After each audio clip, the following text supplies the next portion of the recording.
ಪ್ರಭು ಕ್ರಿಸ್ತರಲ್ಲಿ ನನ್ನ ಒಲುವಿನ ಸೋದರ ಸೋದರಿಯರೇ, ಇವತ್ತಿನ ಶುಭ ಸಂದೇಶ ಯೋವಾನ ಅಧ್ಯಾಯ 17 ವಾಕ್ಯ 1 ತಿಳಿಸುವುದೇನೆಂದರೆ, ತಂದೆಯೇ, ಸಮಯ ಬಂದಿದೆ, ನಿನ್ನ ಮಗನಿಗೆ ಮಹಿಮೆಯನ್ನು ಕೊಡು, ಆಗ ನಿನ್ನ ಮಗನು ನಿನ್ನನ್ನು ಮಹಿಮೆಪಡಿಸುವನು.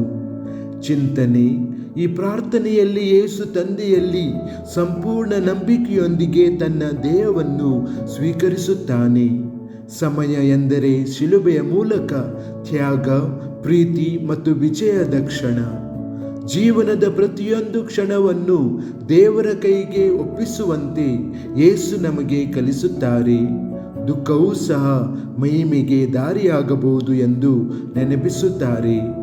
ಪ್ರಾರ್ಥನೆ: ಕರ್ತನಾದ ಯೇಸುವೇ, ನೀವು ಮಾಡಿದಂತೆ ತಂದೆಯನ್ನು ನಂಬಲು ನನಗೆ ಕಲಿಸಿರಿ.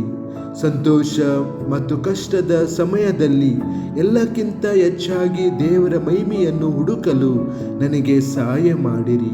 ನಿನ್ನನ್ನು ನಂಬಿಗಸ್ತಿಕೆಯಿಂದ ಅನುಸರಿಸಲು ನನ್ನ ನಂಬಿಕೆಯನ್ನು ಬಲಪಡಿಸಿರಿ ಮತ್ತು ಲೋಕದಲ್ಲಿ ನಿನ್ನ ಪ್ರೀತಿಯನ್ನು ಬೆಳಗಲು ನನಗೆ ಸಹಾಯ ಮಾಡಿರಿ. ಆಮೆನ್.